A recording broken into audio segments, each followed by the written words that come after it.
Snozelen va présenter de nombreux intérêts pour les enfants. C'est souvent très frustrant pour l'enfant de ne pas pouvoir toucher, de ne pas pouvoir essayer et d'entendre des remarques. « Arrête de faire ceci » ou « Arrête de faire cela », c'est pas comme ça qu'on fait, c'est pas comme ça que ça s'utilise.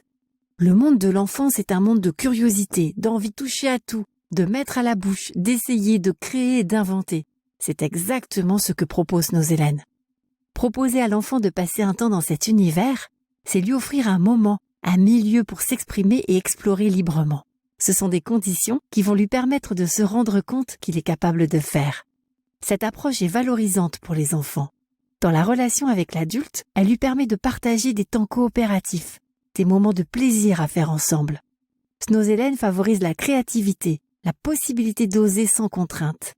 En Snozelen, l'enfant est mis dans la position de repérer ce qui est bon pour lui, ce qui lui convient, ce qui va dans le sens du chemin de l'autonomie. Dans la séance, l'enfant pourra passer d'un intérêt à la manipulation et à ce qui bouge à un intérêt à ce qui apaise, ce qui détend, ce qui fait du bien. Il sera donc amené à pouvoir repérer ses besoins et y répondre par ses propres moyens.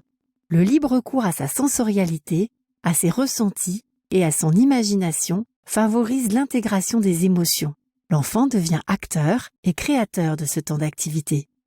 Le dispositif Snozelen auprès des enfants a aussi un intérêt pour les professionnels accompagnateurs. Il leur permet de se détendre, d'éprouver des sensations, de prendre un temps pour soi. C'est tout à fait original de pouvoir accompagner l'autre tout en ayant un bénéfice personnel. L'adulte peut ici se mettre à la place de l'enfant, vivre un moment spécial, se reconnecter avec quelque chose de l'enfance et faire un voyage ensemble.